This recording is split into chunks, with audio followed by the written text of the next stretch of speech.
Good day, everybody, and welcome to another edition of the Military and Foreign Affairs Network. I am your host, the voice of reason. Today we have entered day 115 of the ongoing war between the Russian Federation and Ukrainian forces. In terms of territorial changes on the various maps that are being monitored by various resources, to include myself. There has not been a lot of territorial changes over the course of the last 24 hours. We do continue to see the Russians pushing towards Sloviansk in the direction, in a kind of a south easterly direction towards Sloviansk on the M3 highway. At the same time, we are continuing to see Russian strategic efforts in degrading and destroying the Ukrainian ability to wage war. And within the last 24, 48 hours, the major oil refinery, petroleum refinery at Kremenchuk was targeted by Russian cruise missiles. Very, very large facility that was hit, and obviously you can see exactly the locale on our map. Furthermore, we do know that this facility has been struck at least on 1 to 2 other occasions in the ongoing conflict. Reportedly, the facility is no longer conducting refinery operations, and it is unclear why Russia would have struck this target again, quite possibly a third time. We've also received reports that Russian cruise missiles or long-range rocketry has struck within the environments of Kryvyi Rih as well, and the areas around Kryvyi Rih have been subjected to numerous Russian airstrikes over the course of the conflict. It's hard to say what target was actually hit within the environments of Kryvyi Rih, but we do know that Russian targeting was going on in this area. We do see continued changes, minor changes in the situation in the southwest. What I'll do real quick here is go over to the other map, which will kind of give you, the viewer, a better idea, and just make sure we're seeing what we're seeing. Good to go there, and we'll switch over.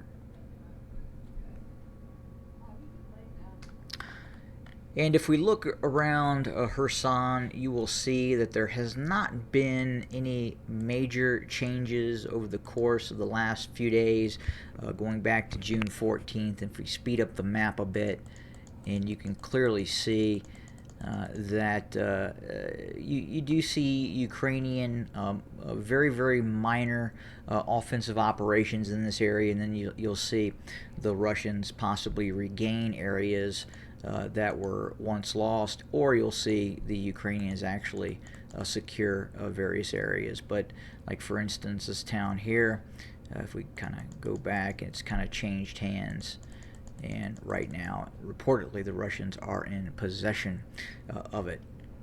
If we go over and we have a look at the eastern sector, where much of the heaviest fighting is occurring. Again, if we look at the map closely and we kind of go back just 48 hours, and then we'll go back from the 16th to present time, you can see just from the 16th to the 17th, area where there's fighting and the area is disputed has changed a little bit. And you can clearly see up here on the M3 highway, the Russians are kind of continuing this very slow push in that direction towards Sloviansk. At the same time, you can see that the Ukrainians conducted a small operation, which, according to this map at least, has them reclaiming some territory, while the Russians have pushed forward along the M3 towards Sloviansk. And you can see also as well Russian forces taking control of a minor salient of land just to the northeast of Horlavika. Again, we'll back up to the 16th to present, and you can clearly see that. So not a lot of changes in terms of territory. It does appear right now that the Russians, in terms of targeting several Donetsk, are, as opposed to a direct frontal assault through the heavily built up urban areas, they are attacking, which would be coming from more or less a southeast direction and pressing to the northwest along the Donetsk River. At the same time, on the western bank of the Donetsk River, we continue to see Russian forces progressing as well. And again, a lot of what we're seeing is just the continued use of just massive amounts of heavy artillery. We have seen also reports of additional shoot downs of Russian helicopter gunships. Recently, we've seen an Mi-24 Hind upgrade that was shot down. Clearly, you can see the pilots are very apprehensive in terms of how high they fly. These aircraft, especially some of the more recent shoot downs we have observed, these pilots are flying incredibly low. I mean, nap of the earth within 10 meters, maybe even less, above the ground, and in some cases, obviously putting them at risk of hitting trees and power lines and what have you. And that has occurred in the ongoing conflict. But you can see that the deliveries of Western anti-aircraft systems and the continued, obviously, possession of Russian anti-aircraft systems that the Ukrainians possess are definitely causing some worry in Russian pilots as this conflict continues. In other news, the president of Ukraine made the trip all the way south from Kiev to Mykolaiv. And obviously that was done by road or train, which again causes me to ask questions about the concept that the Ukrainian president is willing to travel if he believes that at some point he was a target, which he has stipulated. He believes that he was a target for Kremlin assassination in the early stages of the conflict. I do not believe that. I believe if the Russian Federation, if the Russian intelligence services and/or the Russian military had wanted Zelensky dead, he would currently no longer exist, as he would have been taken out in some sort of precision bomb strike or cruise missile strike. Given the level of intel on the ground and given the just how public Zelensky is, the idea that it would be very difficult for Russian forces to target him is kind of an absolute. And the concept that he's traveling from Kiev to the actual front line, basically, which would be Mykolaiv right here. This is the locale, and visit frontline formations, allegedly. Then obviously he probably is not in a overly state of fear for his life by Russian forces. It also questions the interdiction capacity of Russian forces.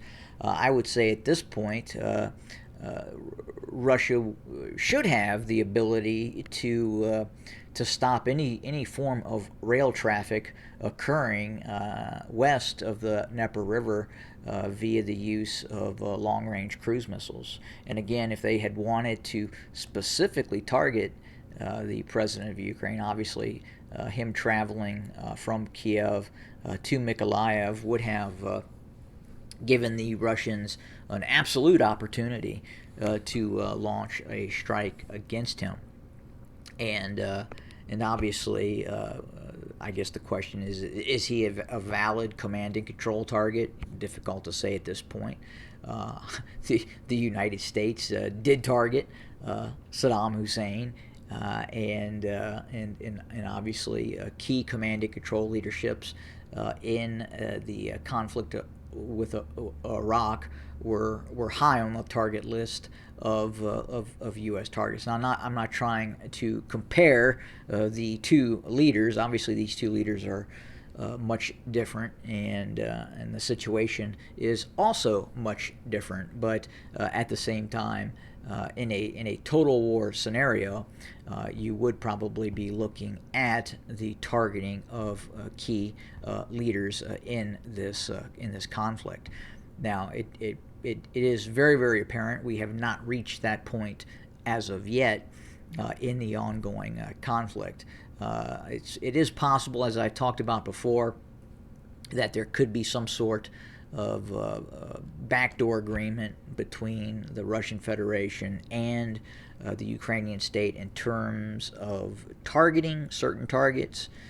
For example, it is widely believed that the Ukrainians could target some very large cities as far as Tula and other areas such as Volgograd as well, inside of the Russian Federation with its own cruise missile capability. And the Ukrainians do possess the ability to launch long-range cruise missiles. Now, are they very accurate, and would they hit the targeted object in the Russian Federation? Difficult to say, but it is apparent that both the Russian Federation and Ukrainian forces could be holding back some of the targeting that we are seeing. And I do understand the Russians have struck as far west as Lviv and other areas, but at the same time, we have not seen this. What you would like to call a shock and awe campaign against targets in downtown Kiev. That just has not happened yet, and I wonder if there's just some sort of agreement that is restricting that sort of targeting by Russian forces, and at the same time, we have not seen Ukrainian forces target quite possibly as deep inside of Russia as they probably could. But again, we'll continue to watch this as the war develops, and obviously that could in fact change. But right now, the conflict, for all intents and purposes, is very much focused in the east, predominantly in that Sloviansk-Severodonetsk to Bakhmut triangle. And we anticipate we will continue to see offensive operations by the Russians as they continue to degrade, destroy, and wear out the Ukrainian field army, especially east of the Dnieper River. And we'll probably continue to see strategic strikes by Russian forces targeting areas such as targets as the petroleum industry and other targets that will continue to facilitate the Ukrainian war effort. But that is pretty much it for today. We'll continue to monitor, report. We're also watching the issue with the captured American forces as well. Well, not American forces, but the American volunteer and or mercenary forces that are supporting the Ukrainian forces. Obviously, something is happening on the ground where we have seen recently the capture of these forces. So is something happening on the ground that is causing some of these forces to surrender in the ongoing conflict? Not sure as of yet, but we're going to continue to watch this and try to figure out exactly what is going on, and are we in the early stages of some sort of collapse of the Ukrainian army in certain parts of the theater of operation. Obviously, right now, in areas near Mykolaiv, it appears that Ukrainian lines are relatively stable.